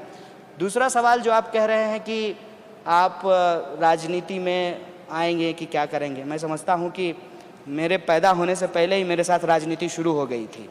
देश ने के अंदर जो सरकार थी उस वक्त, वेलफेयर स्टेट के कॉन्सेप्ट के आधार पे हर गर्भवती महिला को पोलियो का टीका नहीं लगाई होती तो हो सकता है कि मैं पोलियो ग्रस्त पैदा होता। तो आपका पैदा होने से पहले ही आपके साथ राजनीति शुरू कर लेती है। ये आपके ऊपर है कि कब आप निर्भर करते हैं कि आप सेंटर ऑफ द स्टेज हैं। अगर आप नहीं हैं तो आपको उसी मार्जिनाइजेशन के खिलाफ सेंटर ऑफ द स्टेज बनने की ज़रूरत है। और राजनीति का ये कतई मतलब नहीं है कि जाइए किसी पार्टी में शामिल हो जाइए, चुनाव प्रचार कीजिए और जम करके जो है लूट खसोट करके अपना धंधा सेट कर लीजिए। ये राजनीति नहीं है। राजनीति सिद्धांत के आधार पे, विचारधारा के आधार पे समाज को बेहतर बनाने के लिए। तीसरा सवाल जो आप पूछ रहे हैं कि स्टूडेंट पॉलिटिक्स ज़रूरी है, उसका एक कारण मैं आपको बताता हूँ। इस देश के अंदर अभी जितना लीडर है, चाहे वो किसी पार्टी का हो, चाहे उसका रंग कुछ भी हो, सब स्टूडेंट पॉलिटिक्स से पैदा हुआ है। लेकिन उसको अगर आप कहेंगे कि स्टूडेंट पॉलिटिक्स करना चाहिए तो कहेगा नहीं, पढ़ाई लिखाई करना चाहिए, क्या ज़रूरी है राजनीति में जाने की। तो आपको पूछिएगा कि आपके दफ्तर में भगत सिंह की फ़ोटो लगी हुई है। भगत सिंह भी किसी कॉलेज के टॉपर थे, लेकिन देश के अंदर जो समस्याएं थी उसके ऊपर वो लड़ते भी थे और नौजवानों को संगठित भी करते थे। तो कहेगा तुम तो राजनीति कर रहे हो। हम कहते हैं कि जब समाज की बेहतरी के लिए राजनीति करना ज़रूरी है और आप जो डायनेस्टी करेंगे कि माने नेताजी का बेटा नेता होगा, कलेक्टर साहब का बेटा कलेक्टर होगा, लेकिन किसान का बेटा किसान नहीं होगा, ये जो परिस्थिति पैदा की गई है, देखिए दोनों काम है, दोनों प्रोफेशन है, लेकिन किसान का बेटा किसान नहीं होना चाहता और नेताजी का बेटा नेता होना चाहता है। ये जो चलता आ रहा है, इसमें अगर इंटरवीन करना है तो नव तरुण, जिसको कहते हैं ना नए नेताओं को खड़ा करना ज़रूरी है, जो कि पीपल्स का वॉइस हो, जो जिसका वॉइस डेमोक्रेटिक हो और एक लार्जर रिप्रेजेंटेशन को वो रिप्रेजेंट करता हो। इसके लिए ज़रूरी है कि स्टूडेंट पॉलिटिक्स हो, और स्टूडेंट पॉलिटिक्स को पहले सरकारों ने बंद किया, चुनाव बंद कर दिया, क्या कह करके कि हिंसा होती है।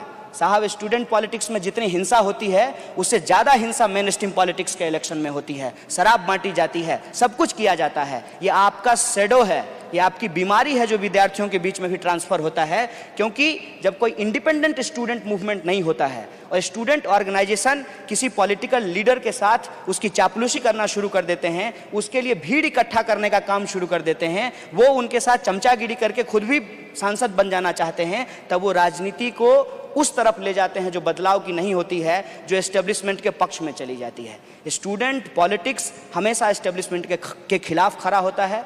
याद कीजिए हिंदुस्तान के अंदर छात्र राजनीति के इतिहास को, सती प्रथा के खिलाफ अगर सबसे पहले कोई खड़ा हुआ तो विद्यार्थी खड़ा हुआ, विधवा विवाह के पक्ष में अगर कोई खड़ा हुआ तो विद्यार्थी खड़ा हुआ, और अंग्रेजों से लड़ने को लेकर के भी अगली कतार में जो सबसे पहले किताब कॉपी छोड़ करके गांधी जी के साथ और भगत सिंह के साथ जो शामिल हुए वो विद्यार्थी थे। मैं समझता हूँ कि विद्यार्थी को इस लेगेसी को आगे ले जाने की ज़रूरत है, और बेशक हर एक जगह बोलना चाहिए कि मैं एक सिटीजन हूँ और राइट टू यूनियनाइज हमारा एक कॉन्स्टिट्यूशनल राइट है। हम अपना यूनियन चुनेंगे क्योंकि हमारा यूनियन हमारी ताकत होगी और हम मैनेजमेंट को झुका करके विद्यार्थियों के पक्ष में जो है नीति बनवाएंगे। तो जो यूनिवर्सिटीज में पॉलिटिक्स आ गई है पॉलिटिकल पार्टीज की, उसके आप खिलाफ हैं? नहीं, ये इसको थोड़ा समझना है। होता क्या है कि जो मेन स्ट्रीम पॉलिटिकल पार्टी है वो अलग अलग विंग बना लेती है, जैसे महिला विंग, मजदूरों का विंग, किसानों का विंग, अलग अलग विंग बना लेगी। और उनको पूछिएगा कि साहब महिला रिजर्वेशन होना चाहिए, तो नेताजी बहुत जोर जोर से बोलेंगे एकदम 33% रिजर्वेशन होना चाहिए, और वो मंच होगा महिला फेडरेशन का। और जब आप अगला सवाल उनसे पूछेंगे तो आपके पॉलिट ब्यूरो में 33% रिजर्वेशन क्यों नहीं शामिल हुआ है, आप जो टिकट बांटते हैं उसमें 33% महिलाओं को टिकट क्यों नहीं देते हैं, पार्लियामेंट से पहले आप अपनी पार्टी में 33% रिजर्वेशन दे दीजिए। तो ये जो उनका दोहरा व्यवहार है कि वो कहेंगे कि हम मदर ऑर्गेनाइजेशन हैं और ये तमाम जो मास ऑर्गेनाइजेशन है, ये मास ऑर्गेनाइजेशन हमारी राजनीति को आगे बढ़ाने के लिए है। लेकिन वो जब अपनी इंडिपेंडेंट पॉलिटिक्स करना शुरू करते हैं, आप देखिए कितना मज़ेदार है कि कांग्रेस सरकार में थी यूपीए 2 के वक्त, और इंटक जो है वो हड़ताल पे थी, रोड पे उतरी हुई थी। अभी बीजेपी सरकार में है और बीएमएस भारतीय मजदूर संघ वो स्ट्राइक का कॉल देता है, फिर स्ट्राइक के कॉल को वापस ले लेता है जो हड़ताल सितंबर में हुआ था। कहने का मतलब ये है कि मास मूवमेंट इंडिपेंडेंटली पॉलिटिकल जो मेन स्ट्रीम पॉलिटिकल पार्टीज है उससे इंडिपेंडेंटली सोसाइटी के अंदर होते रहना ज़रूरी है। अदरवाइज जो सिविल सोसाइटी का काम है, जो प्रेशर ग्रुप का काम है, वो प्रेशर ग्रुप खत्म हो जाएगा। और डेमोक्रेसी में अगर अपोजिशन नहीं है, प्रेशर ग्रुप नहीं है, तो डेमोक्रेसी अकेले सर्वाइव नहीं कर सकती है और वो डेमोक्रेसी कभी भी ऑथोरिटेरिज्म में कन्वर्ट हो सकता है। इसीलिए ये ज़रूरी होता है। हम किस मतलब जो भी चीज़ें हैं कह रहे हैं, तो आप जो बात कह रहे हैं ठीक है, पर इसमें कोई दो राय नहीं है कि आज विश्वविद्यालय की पॉलिटिक्स में मेन स्ट्रीम पॉलिटिक्स ने हस्तक्षेप कर दिया है, और जो स्टूडेंट्स विंग्स भी हैं वो पॉलिटिकल पार्टीज की विंग्स हैं। पर इसको अब हम इस वक्त यहाँ ही छोड़ते हैं। आप एक नई मुहिम इन सबसे अलग शुरू कर रहे हैं, बड़ी अच्छी बात है। आप बहुत देर से, आपका तो हाथ नीचे गया ही नहीं सर।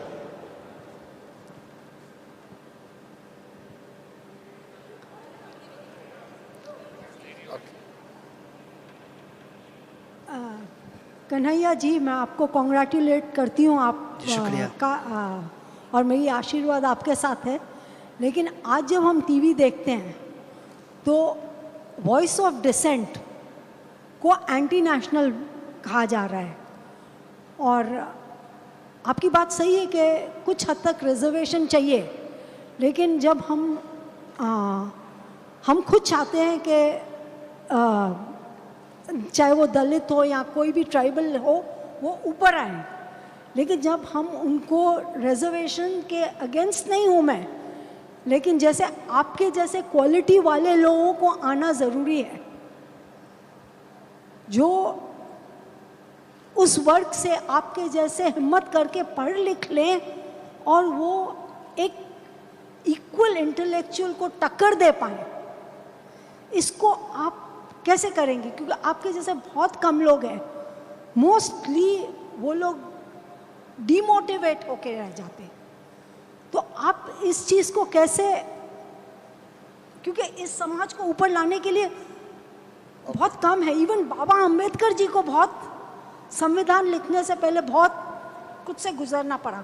तो आप इस चीज़ को कैसे देखते हैं? I agree with you, but जैसे वॉइस ऑफ डिसेंट को एंटी नेशनल कहा जा रहा है, और इसमें हम चाहते हैं कि आप लोगों में जो ऊपर आए उनमें टक्कर लेने वाली क्वालिटी भी होए। Okay madam, I think basically is got the point. चलिए मैम, आप तो आशीर्वाद दी हैं, बहुत बहुत शुक्रिया, लेकिन मैं समझता हूं कि हम लोग जिस उम्र के पड़ाव में हैं, इस मुल्क के अंदर 65% पॉपुलेशन ऐसा है जिसकी उम्र 35 बरस के आसपास है, उससे नीचे है।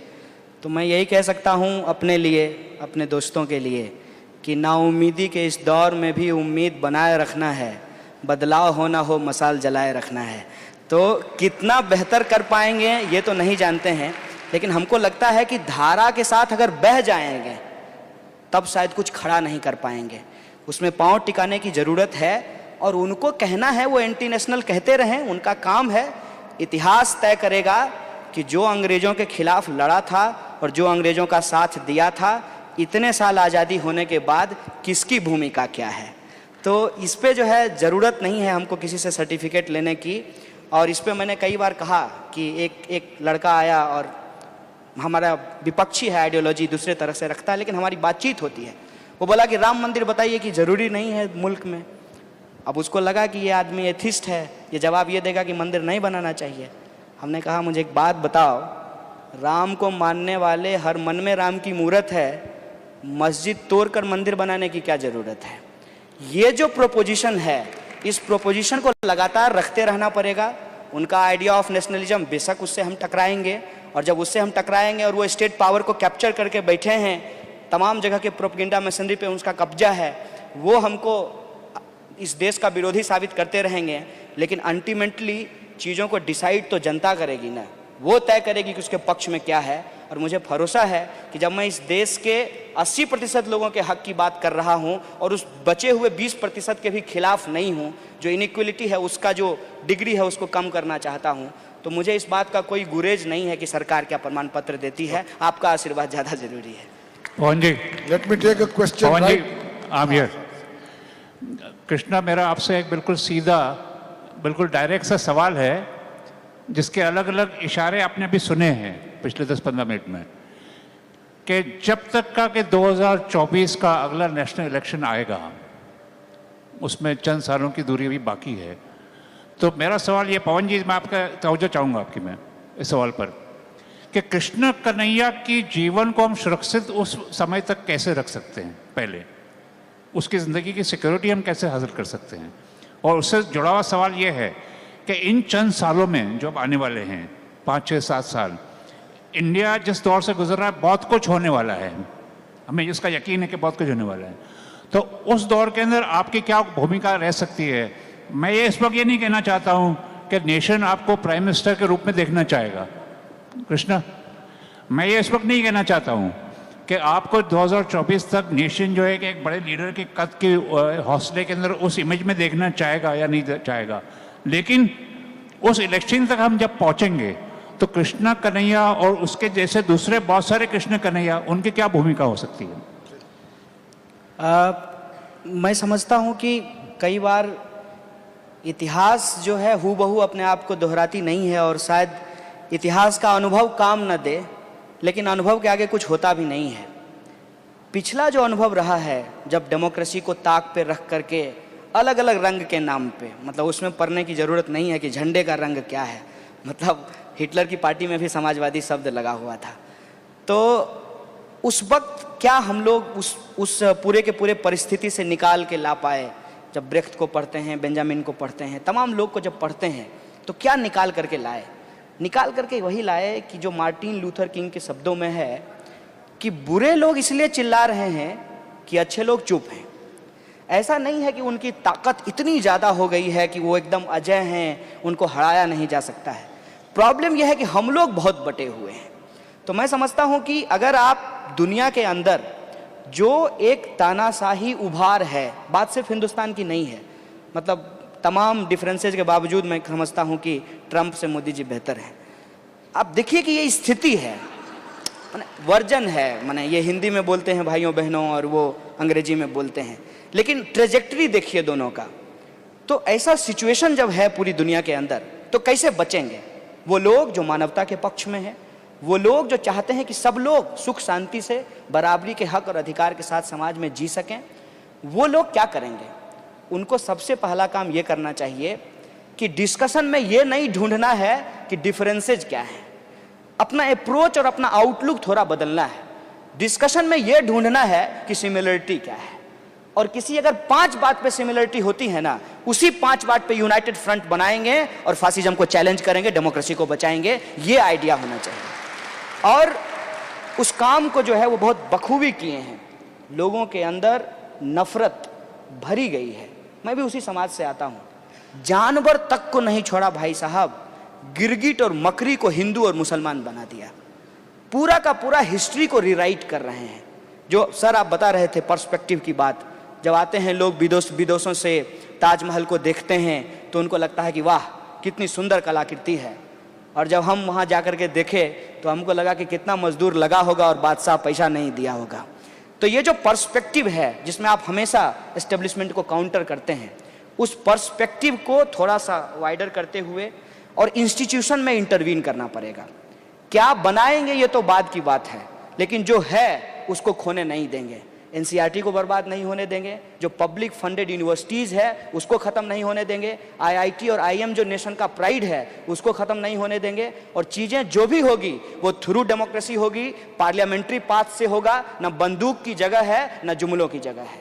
हमको एक डेमोक्रेटिक ट्रांजिशन की तरफ जाना पड़ेगा। और उसमें जहाँ तक जान की बात है, उस पर मैं एक मजाक आपको कह देना चाहता हूँ कि मेरा एक दोस्त आया और बोला कि वो आर्मी में है, हम लोग साथ में एक साथ पढ़ते थे। बोला यार अब तुमको नौकरी कर लेनी चाहिए, तुम्हारी उम्र 30 बरस हो गई। हम बोले तुमको फांसी पे चढ़ जाना चाहिए, क्योंकि तुम्हारी उम्र भी 30 बरस हो गई और भगत सिंह जो है 23 बरस पे फांसी पे चढ़ गए थे। इसीलिए मैं कह रहा हूँ कि इतिहास में जो चीज़ें हुई है हूबहू वो हमारा रास्ता शायद नहीं हो, लेकिन अगर हम इस देश के अंदर पॉलिटिकल थॉट के भी ट्रेडिशन को पढ़ें कि अगर ब्राह्मणिक ट्रेडिशन है इस देश के अंदर तो श्रामणिक ट्रेडिशन भी है, अगर शंकराचार्य हैं तो चारवाक भी हैं। ये जो आइडियोलॉजिकल डिस्कोर्स है, वो जो इंडियन ट्रेडिशन है, उस ट्रेडिशन को निकाल करके हमको इनको जवाब देना होगा कि जब कण कण में राम बसते हैं तो गिरजाघर और गुरुद्वारा तोड़ने की जरूरत नहीं है। ये जो आइडिया है इंडिया का, इसको हमको बार बार लोगों के सामने रखना पड़ेगा। और हो सकता है कि जान देना पड़े। भगत सिंह 23 वर्ष में मर गए, कुछ लोग 30 वर्ष में मर जाएंगे। जान न भी दें, जान न भी दें और न भी देनी भी नहीं चाहिए कभी। पर कुछ बात है कि हस्ती मिटती नहीं हमारी। इतना आसान भी नहीं है कि कोई भी ऐसी सोच थोपी जाए इस देश में। इस देश में बहुत स्ट्रेंथ है, बहुत ताकत है, और कई बार ऐसे मौके आए हैं जब हमने सोचा कि ये बदलेगा नहीं, पर बदलाव आया तो वो भी होगा। तो आप निराशावादी मत होइए। Next question, quickly. 3 or 4 more. Kanhaiya ji, yes sir. Thank you for coming down. दो सवाल है. I have to ensure this. Yes sir. Sorry. Hello, बारी बारी से लेकर लेते हैं। पर मैं तो इंतजार कर रहा You था are next. You are next. Okay, thank you. हाँ सर, पहले तो मैं आप सबका आभारी हूँ कि आपने अपना समय निकाला यहाँ है, और शेर से शुरू करता हूँ। तो सवाल पूछ लेते तो ज्यादा तो आप हाँ, शेर से सवाल शुरू होगा। वो क्या हुआ जो बदनाम हुए, नाम तो हुआ।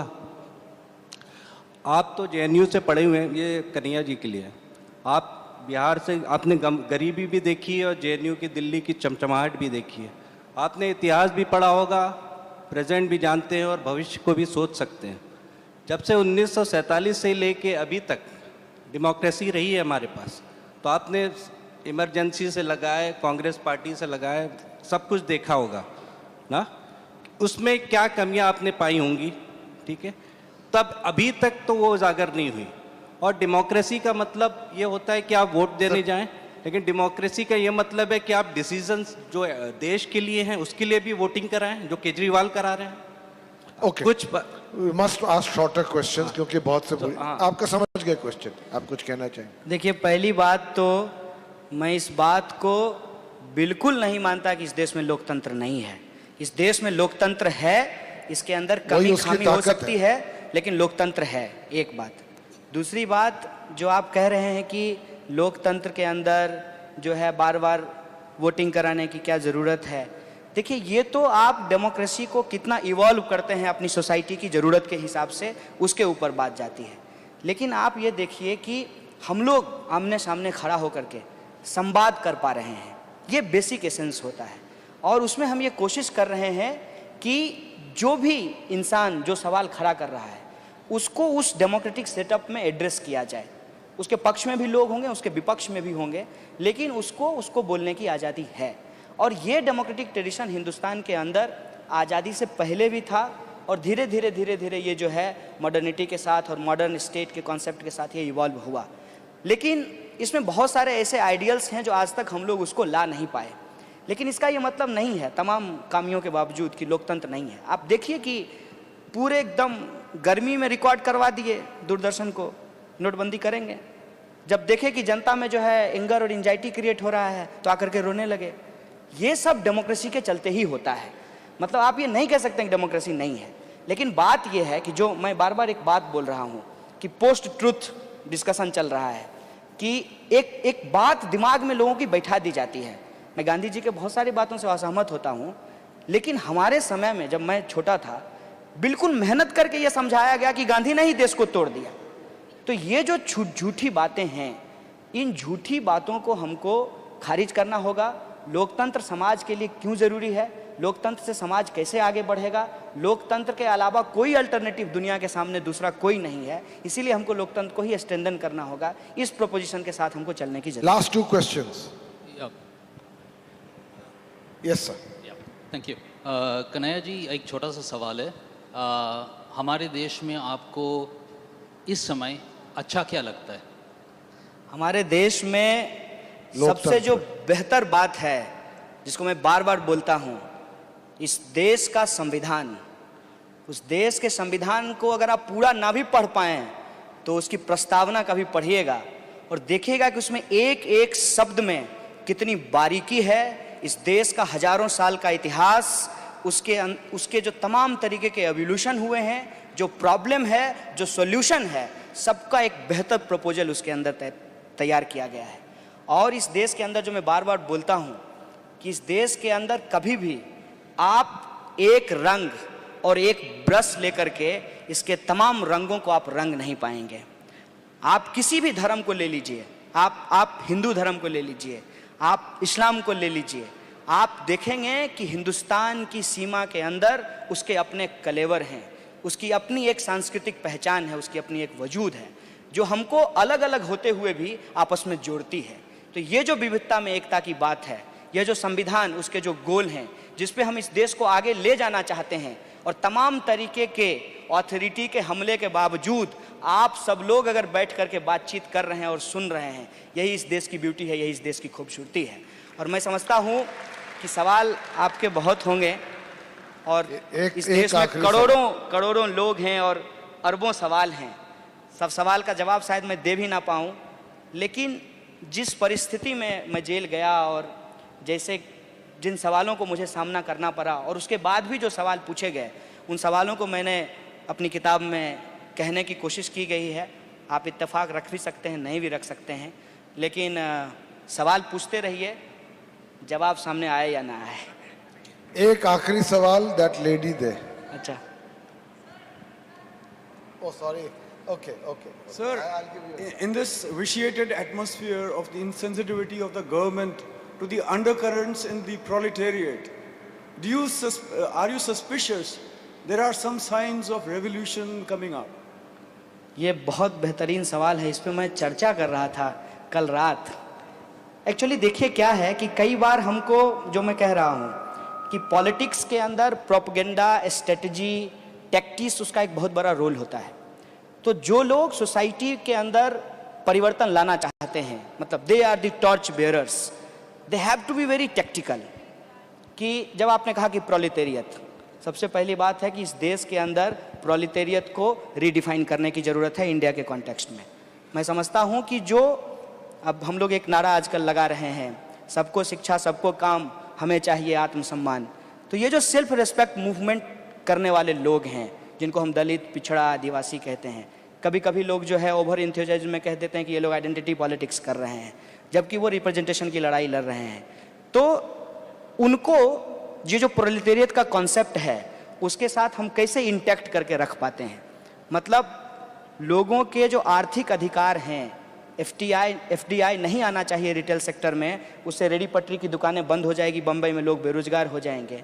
और जो झोपड़पट्टी के लड़के हैं उनके पास कोई अगर ऑप्शन नहीं बचेगा तो वो शीशे वाले घरों में जा कर के चोरी करने लगेंगे और समाज में अराजकता हो जाएगी। ये जो इकोनॉमिक सवाल है उसको हमको सोशली भी समझना पड़ेगा कि हजारों साल से भी एक जो है आपको एक तरीके का डिस्क्रिमिनेशन है सोसाइटी में। कैसे इस दोनों फोर्सेस को एक साथ लाया जाए और प्रोलेटेरियत की लड़ाई और बाबा साहब भीमराव अंबेडकर की सामाजिक न्याय की लड़ाई कैसे उसको एक बनाया जाए, ये एक पॉलिटिकल टास्क है।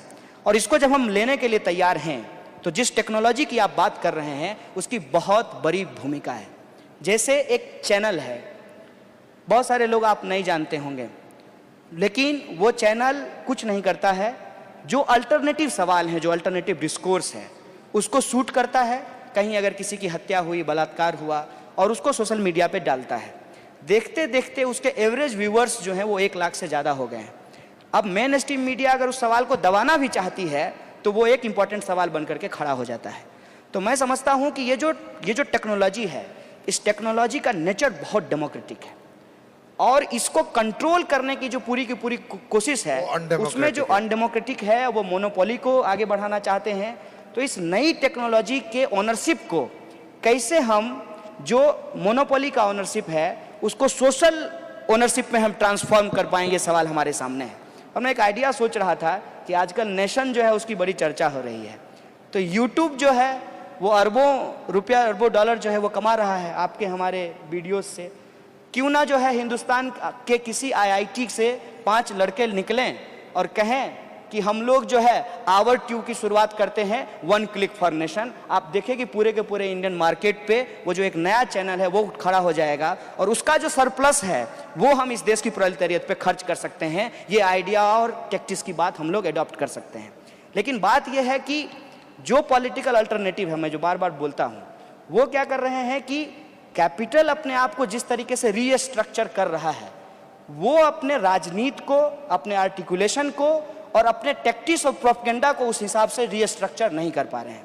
अगर ऐसा होता तो जब इस देश के अंदर फांसीवादी शक्तियाँ एजुकेशनल इंस्टीट्यूट को कब्जा किया, जुडिशियरी में अपने लोग बिठाए, ब्यूरोक्रेसी में अपने लोग बिठाए, पूरे जगह पे जो है स्कूल और कॉलेज का चेन खोला, मीडिया हाउस को कब्जा किया, उस दौरान जो अपने आप को डेमोक्रेटिक, प्रोग्रेसिव, सेंटरिस्ट, लेफ्टिस्ट जो भी कहते हैं, वो लोग अगर अपना काउंटर इंस्टीट्यूशन खड़ा किए होते, उनका भी अगर मीडिया हाउस होता तो आज सिर्फ NDTV नहीं कई चैनल को बैन करना पड़ता और बैन करना संभव नहीं हो पाता। तो ये जो नई टेक्नोलॉजी है इसका जो वेरी नेचर है, क्योंकि आप सब लोग पढ़े होंगे साइंस तो जानते हैं कि साइंस में काइनेटिक ऑफ साइंस से ज़्यादा इंपॉर्टेंट हो जाता है फिलॉसफी ऑफ साइंस, क्योंकि फिलॉसफी ऑफ साइंस से साइंस का ओनरशिप डिसाइड होता है। इसीलिए आइंस्टाइन जब लिखते हैं वाई सोशलिज्म तो वो कहते हैं कि एटम बम तो हम बना देंगे, लेकिन एटम बम से बिजली पैदा की जाएगी या लोगों को जो है लूल्हा लंगड़ा बनाया जाएगा, ये उसका ओनरशिप तय करेगा। तो इस ओनरशिप को अगर हम ट्रांसफॉर्म करें डेमोक्रेटिकली सोसाइटी को, तो हमको लगता है कि इससे एक बेहतर विकल्प तैयार हो सकता है। So we'll have to end here, but I promise that young lady. Yes.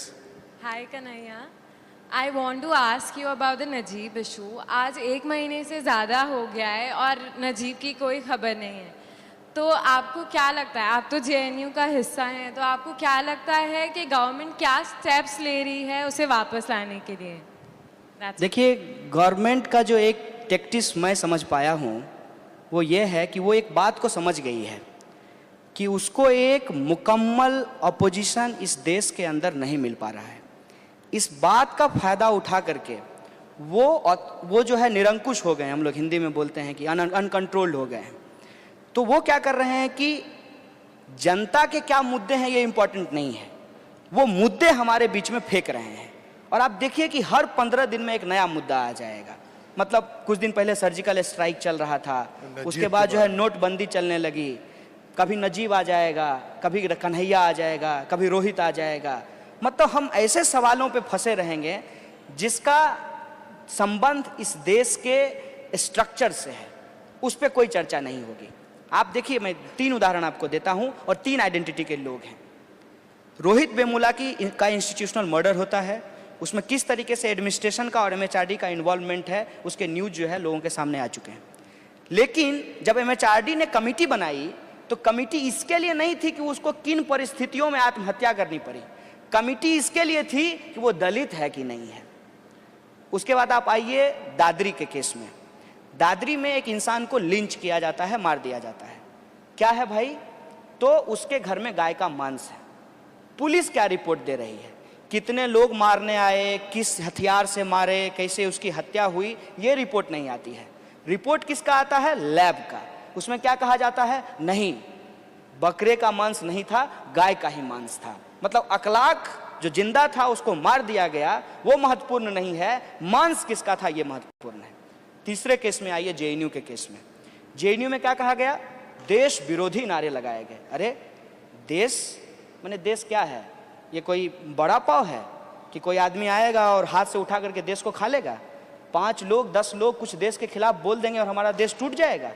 लेकिन उसको कैसे किस तरीके से पूरा का पूरा एक हवा खड़ा किया गया। और रिपोर्ट किसकी आती है? लैब की, कि वीडियो डॉक्टर नहीं था। भाई कौन वीडियो डॉक्टर नहीं था? जो रॉ था। अपने आप में कितना कॉन्ट्राडिक्टरी और रेडिकुलस बात है कि जो रॉ है वो कैसे मॉर्फ्ड होगा, वो कैसे डॉक्टर्ड होगा। उस वीडियो की कोई चर्चा नहीं होती है जो टीवी पे बार बार एयर किया गया था, जो डॉक्टर था, जो पूरा का पूरा एंगर खड़ा किया और जेएनयू को एक विलेन की तरह खड़ा कर दिया समाज के अंदर, उस पर चर्चा नहीं होती है। मारिए गोली जेएनयू को, क्या दिक्कत है? 125 करोड़ लोग इस देश में रहते हैं, 8000 स्टूडेंट की कोई पूछ नहीं है। लेकिन एक सवाल है हमारा जेएनयू की तरफ से कि अगर इतना बड़ा सवाल था 9 फरवरी का, आज 9 महीने हो गए हैं, आपकी पुलिस चार्जशीट फाइल नहीं की है, आपकी पुलिस अभी तक जो है सबूत नहीं जुटा पाई है और उन लोगों को नहीं ढूंढ पाई है जो नकाब लगा करके नारा लगा रहे थे। मतलब क्या है कि सच्चाई से दूर प्रोपेगेंडा इस तरीके से खड़ा करना है कि जनता उस पर भी डिस्कशन करने लगे। आप फेसबुक पे कोई भी कंस्ट्रक्टिव काम करना शुरू किए हो, इमीडिएटली जो है एक बम फूटेगा, उसमें जो है एक नया मुद्दा आएगा और तमाम लोग उसके ही चिट चैट में जो है वो लग जाएंगे।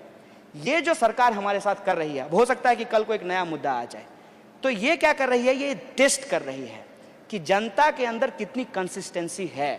क्या वो उस सवाल को, पुरस्कार वापसी के सवाल को, अंबेडकर पेरियार स्टडी सर्किल पे जो बैन हुआ, FTII में जो गजेंद्र चौहान को बिठाया गया, रोहित वेमुला की जो संस्थानिक हत्या की गई, कन्हैया और दूसरे लोगों को जो जेल भेजा गया, उसके बाद आप देखिए ये नोटबंदी, सर्जिकल स्ट्राइक, हनुमान थप्पा, किसान, सेना के खिलाफ नहीं, देश हित, देश सब कुछ है, देश सबसे ऊपर है, सरकार की आलोचना नहीं कर सकते हैं। और आलोचना किया मोदी जी को तो एक लड़के को झारखंड में इतना मारी पुलिस कि वो लड़का अपनी जान से चला गया। इस स्थिति में देश को ला करके खड़ा कर दिया गया है। इसमें ये तमाम सवाल कि जब हम कहते हैं जस्टिस फॉर नजीब तो वो जस्टिस फॉर रोहित वेमुला भी है, जब हम कहते हैं जस्टिस फॉर रोहित वेमुला तो वो जस्टिस फॉर अखलाक भी है। और जब हम इन सब के लिए जस्टिस मांग रहे हैं, बेसिकली हम डेमोक्रेसी क्लेम कर रहे हैं, अपना वॉइस ऑफ डिसेंट क्लेम कर रहे हैं, और जो हमारी लेगेसी है इक्वलिटी और जस्टिस को, उसको हम इंश्योर करना चाहते हैं सोसाइटी में। तो ये मुद्दे भटकाते रहेंगे, नए सवाल देते रहेंगे।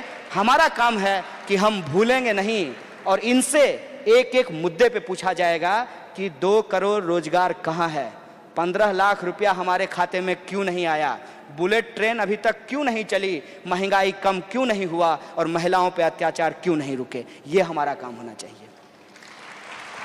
तो अंत में मैं 2 बातें कहना चाहता हूं। एक तो कन्हैया जी, कोशिश करिएगा कि जो आपका आइडियलिज्म है वो कम ना हो। ये राजनीति में या राजनीतिक इशू से डील करने में सर कई बार हो एक जाता बात है। बोल देते हैं, सिर्फ आशीर्वाद दे रहा हूं। आप आइडियलिज्म बोल दिए मतलब उसका रियलिटी से कोई लेना देना ही नहीं है। मैं समझता हूँ मैं किसी आइडियलिज्म में नहीं हूँ, एक जो प्रैक्टिकल इस बात है बस वक्त करने की है।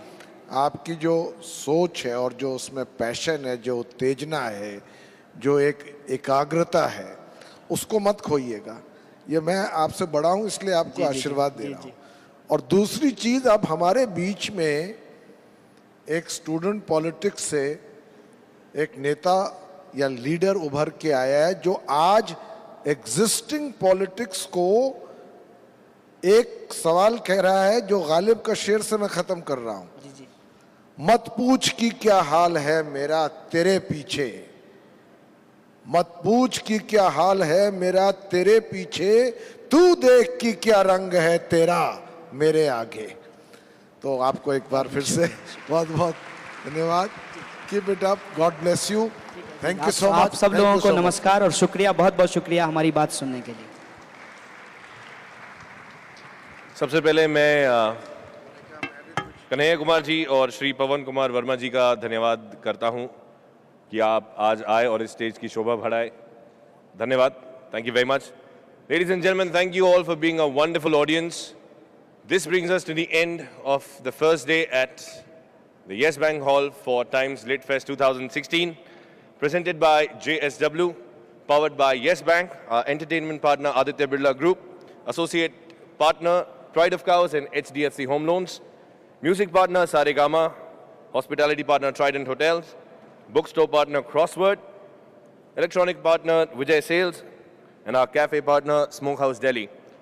It's an important announcement. The first session at Yes Bank for day 2 of Times Lit Fest 2016 starts at 10 p.m. So tomorrow 10 p.m. we start with a session. I beg your pardon, 10 a.m. The conversation was so heated. Wonderful. So we start at 10 a.m. I apologize. At the Yes Bank Hall. Thank you very much. And the session on 3 Mad Men 3 is commenced at the JSW Hall. Thank you very much. Have a wonderful night ahead. Good night.